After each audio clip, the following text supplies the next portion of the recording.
আদেশ ছিল সেদিন কোনো ছাত্রকে ডাক্তার চিকিৎসা সেবা দিবেন না। এখনো কি আপনারা সেই ব্যবস্থা নিচ্ছেন? আমার সন্তানের খুনের বিচার চাই। আমরা তো দেশের জন্য আমাদের কলিজাটা দিয়েছি, দেশ আমাদের কি দিয়েছে? আমার নাফিজ অনেক সাহসী ছিল, সবসময় আন্দোলন করতো, সামনে আমার নাফিজ যদি জানতো আমাকে পুলিশ ধাক্কা দিয়েছে, আমার নাফিজ যে কোনো এতে প্রতিবাদ করতো। কিন্তু ছেলেরা যাদের তাকে আমার নাফিজকে আমি বের করে দিয়েছিলাম, আজকে আমার এতগুলা শহীদ সন্তান, শহীদ কয় বছর শুয়ে আছে, তাদের মা, তাদের বোন, তাদের বউ, তাদের আপন জন আজকে পুলিশের হাতে লাঞ্ছিত হয়।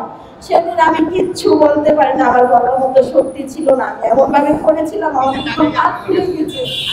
আমি বিচার চাই, বিচার চাই, বিচার চাই। আমার দাবি একটাই, আমার কারো প্রতি আক্রোশ নাই। আপনারা সম্মানের জায়গা থেকে সম্মান করে না রাখলে জায়গাটা ছেড়ে দেন, দয়া করে ছেড়ে দেন। যে দায়িত্ব পালন করতে পারবে তাকে দেন।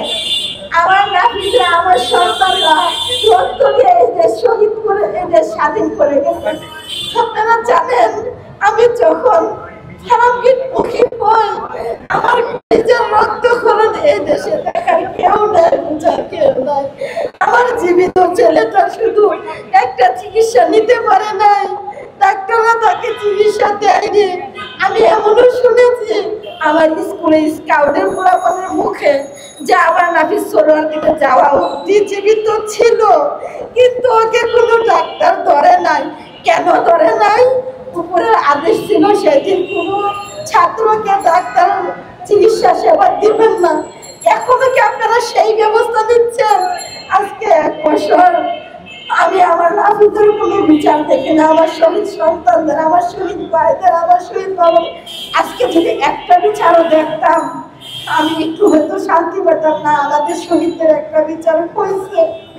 আমার নাফিজ থাকেন স্ত্রীর সাথে যেভাবে ছিল, অনেক আলোচিত।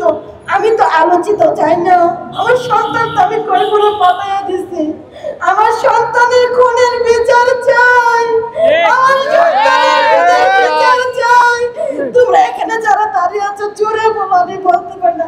আমার সন্তানের খুনের বিচার চাই।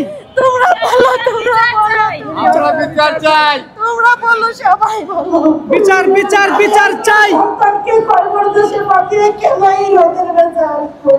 আমি রোগ দিতে পারি না, আমি বৃষ্টি দিতে পারি না, সন্তান আমি খেতে পারি না, আমি ঘুমাতে পারি না। আমার স্কুল কলেজ ম্যাডামরা বলে, আপনি সেই নাফিজের মা